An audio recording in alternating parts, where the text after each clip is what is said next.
Perkenalkan, nama saya Siti Hozinatul Lutfiah dengan NIM 2312465. Baik, di sini saya akan menjelaskan tentang perkembangan Islam pada masa Khulafaur Rasyidin.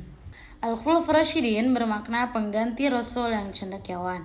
Adapun pencetus nama Al-Khulafaur Rasyidin adalah dari orang-orang Muslim yang paling dekat dari Rasul setelah meninggalnya beliau.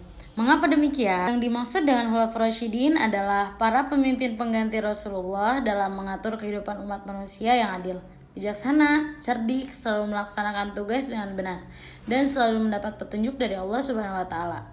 Karena mereka menganggap bahwa 4 tokoh sepeninggalan Rasul itu orang yang selalu mendampingi Rasul ketika beliau menjadi pemimpin dan menjalankan tugas, seperti Abu Bakar As-Siddiq, Umar bin Khattab, Utsman bin Affan, dan Ali bin Abi Thalib. Tugas Khulafaur Rasyidin adalah menggantikan kepemimpinan Rasulullah dalam mengatur kehidupan kaum muslimin. Jika tugas Rasulullah terdiri dari 2 hal, yaitu tugas kenabian dan tugas kenegaraan, maka Khulafaur Rasyidin bertugas menggantikan kepemimpinan Rasulullah dalam masalah kenegaraan, yaitu sebagai negara atau kepala pemerintahan dan pemimpin agama. Adapun tugas kerasulan tidak dapat digantikan oleh Khulafaur Rasyidin karena Rasulullah adalah Nabi dan Rasul yang terakhir. Setelah beliau, tidak ada lagi Nabi dan Rasul. Tugas Khulafaur Rasyidin sebagai kepala negara adalah mengatur kehidupan rakyatnya agar tercipta kehidupan yang damai, adil, makmur, aman, dan sentosa. Sedangkan sebagai pemimpin agama, Khulafaur Rasyidin bertugas mengatur hal-hal yang berhubungan dengan masalah keagamaan. Bila terjadi perselisihan pendapat, maka khalifah yang berhak mengambil keputusan. Meskipun demikian, Khulafaur Rasyidin dalam melaksanakan tugasnya selalu mengutamakan musyawarah bersama, sehingga setiap kebijakan yang diambil tidak bertanggung dengan kaum muslimin. Dari kalangan sahabat, pasca Nabi wafat, mereka merupakan pemimpin yang dipilih langsung oleh para sahabat melalui mekanisme yang demokratis. Siapa yang terpilih, maka sahabat yang lain memberikan baiat, sumpah setia pada calon yang terpilih tersebut. Ada 2 cara dalam pemilih khalifah ini, yaitu pertama secara musyawarah oleh para sahabat Nabi, kedua berdasarkan atas penunjukan khalifah sebelumnya. Khalifah yang pertama yakni Abu Bakar As-Siddiq. Nama asli beliau ialah Abdullah ibnu Abi Khuwaifah At-Tamimi. Di zaman pra-Islam bernama Abdullah ibnu Ka'bah, kemudian diganti oleh Nabi menjadi Abdullah. Ia termasuk salah seorang sahabat yang utama. Julukannya Abu Bakar, Bapak Pemagi, karena dari pagi-pagi betul memeluk agama Islam. Gelarnya As-Siddiq karena ia selalu membenarkan Nabi dalam berbagai peristiwa, terutama Isra Mi'raj. Jadi, Nabi Muhammad sering kali menunjuknya untuk mendampinginya di saat penting atau jika berhalangan. Dan Rasul tersebut mempercayainya sebagai pengganti untuk menangani tugas-tugas keagamaan. Ketika Nabi Muhammad wafat, Nabi tidak meninggalkan wasiat tentang siapa yang akan menggantikan beliau sebagai pemimpin politik utama Islam setelah beliau wafat. Beliau tampaknya menyerahkan persoalan tersebut pada kaum muslimin sendiri untuk menentukannya. Karena itulah, tidak lama setelah beliau wafat dan jenazahnya belum dimakamkan, sejumlah tokoh Muhajirin dan Ansor berkumpul di balai kota Bani Sa'idah, Madinah. Mereka memusyawarahkan siapa yang akan dipilih menjadi pemimpin. Pada masa awal pemerintahan Abu Bakar, banyak diguncang oleh pemberontakan orang-orang murtad yang mengaku-ngaku menjadi nabi dan enggan membayar zakat.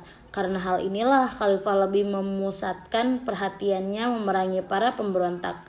Maka dikirimlah pasukan untuk memerangi para pemberontak ke Yamamah. Dalam insiden itu, banyak para khulafadil Quran yang mati syahid. Kemudian karena khawatir hilangnya Al-Quran, Sayyidina Umar mengusulkan pada khalifah untuk membukukan Al-Quran.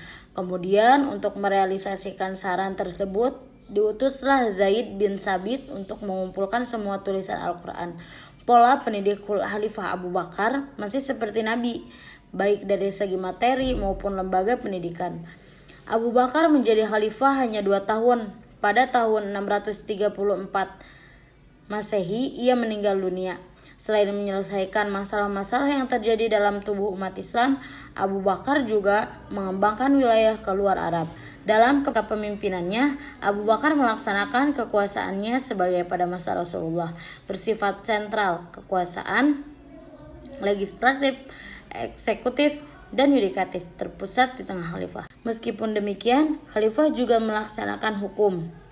Seperti juga Nabi Muhammad, Abu Bakar selalu mengajak sahabat-sahabat besarnya bermusyawarah.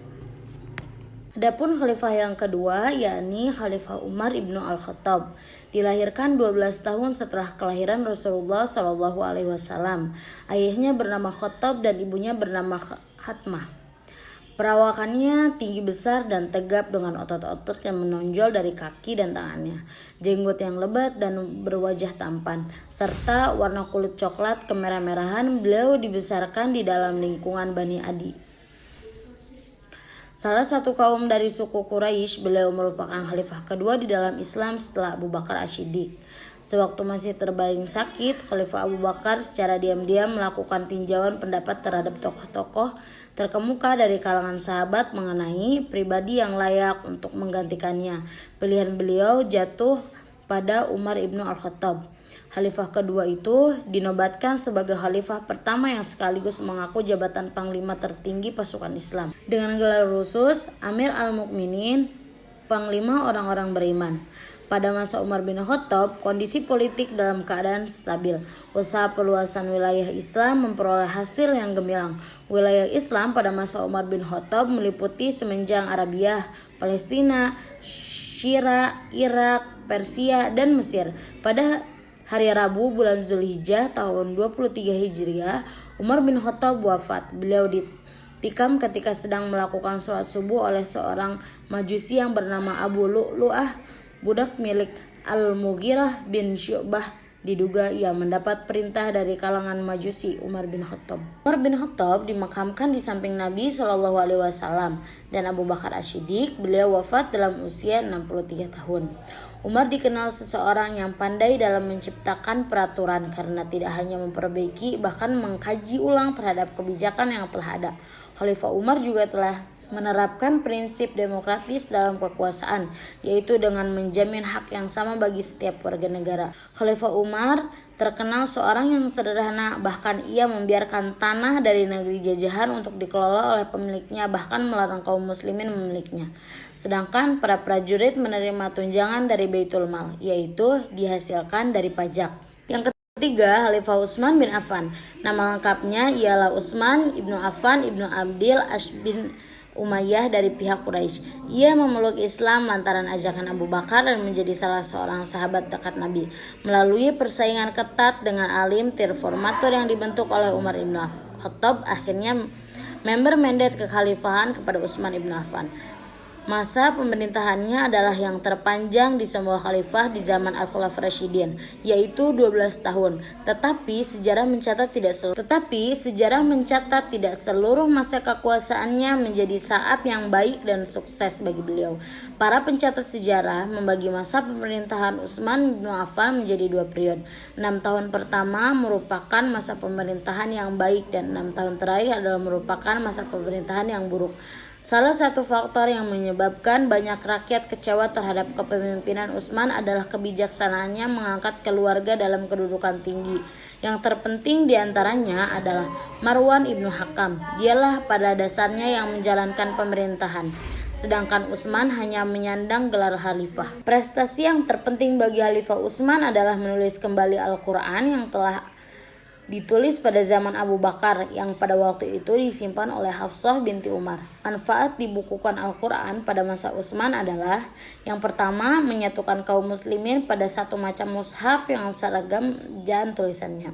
Yang kedua, menyatukan bacaan, kendati pun masih ada perbedaannya, namun harus tidak berlawanan dengan ejaan mushaf Utsmani. Dan yang ketiga, menyatukan tartib susunan surat-surat menurut tartib urut yang kelihatan pada mushaf sekarang ini. Situasi politik pada masa akhir pemerintahan Utsman semakin mencekam dan timbul pemberontakan yang mengakibatkan terbunuhnya Utsman.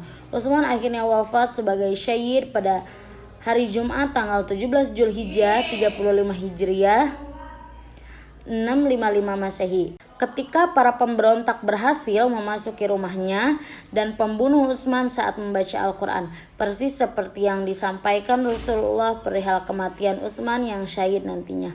Beliau dimakamkan di pekuburan Baqi di Madinah. Yang keempat, yakni Khalifah Ali ibnu Abi Thalib. Ali bin Abi Thalib menjadi khalifah. Waktu itu Ali berusaha menolak, tetapi Zubair bin Awam dan Talha bin Ubaidillah memaksa beliau sehingga akhirnya Ali menerima baiat tersebut, menjadikan Ali satu-satunya khalifah yang baiat secara massal, karena khalifah sebelumnya dipilih melalui cara yang berbeda-beda. Ali memerintah hanya 6 tahun. Selama masa pemerintahannya, ia menghadapi berbagai pergolakan. Tidak ada masa sedikit pun dalam pemerintahannya yang dikatakan stabil. Persoalan pertama yang dihadapi Ali adalah pemberontakan yang dilakukan oleh Talha, Zubair, dan Aisyah. Alasan mereka, Ali tidak mau menghukum para pembunuh Utsman dan mereka menuntut bela terhadap darah Utsman yang telah ditumpahkan secara zalim. Peristiwa yang terkenal dalam masa Ali adalah terjadinya perang antara kubu Ali dan kubu Muawiyah. Perang tersebut terjadi di daerah bernama Siffin sehingga perang ini disebut sebagai Perang Siffin. Pada saat Muawiyah dan tentaranya terdesak, Amr bin As sebagai penasehat Muawiyah yang dikenal cerdik dan pandai berunding, meminta agar Muawiyah memerintahkan pasukannya mengangkut mushaf Al-Quran di ujung tombak sebagai isyarat berdamai dengan cara tahkim. Dengan demikian, Muawiyah terhindar dari kekalahan total. Sesuai perundingan, Abu Musa sebagai yang tertua dipersilahkan untuk berbicara lebih dahulu. Sesuai dengan kesepakatan sebelumnya antara mereka berdua, Abu Musa menyatakan pemberhentian Ali dari jabatannya sebagai khalifah dan menyerahkan Tetapi ketika tiba giliran Amr bin As, ia menyatakan persetujuannya antara pemberhentian Ali dan menetapkan jabatan khalifah bagi Muawiyah. Ternyata Amr bin As menyalahkan kesepakatan semula yang dibuat bersama Abu Musa. Sepakat terjangnya dalam peristiwa ini merugikan pihak sebagai khalifah. Setelah terjadinya peristiwa tersebut, kelompok Ali pecah menjadi dua bagian dan kelompok yang keluar dari kelompok Ali dinamakan sebagai kelompok Khawarij, orang-orang yang keluar. Pada 24 Januari 661 ketika Ali sedang dalam perjalanan menuju Masjid Kufah, ia terkena hantaman pedang beracun di dahinya. Pedang tersebut yang mengenai otaknya diayunkan oleh seorang pengikut kelompok Khawarij, Abd al-Rahman ibnu Muljam, yang ingin membalas dendam atas kematian keluarga seorang wanita, temannya, dan terbunuh di Nahrawan. Baik, mungkin cukup itu yang bisa saya sampaikan. I'm sorry if there mistake from me. And last and I say you, wassalamualaikum warahmatullahi wabarakatuh. Subscribe to my channel.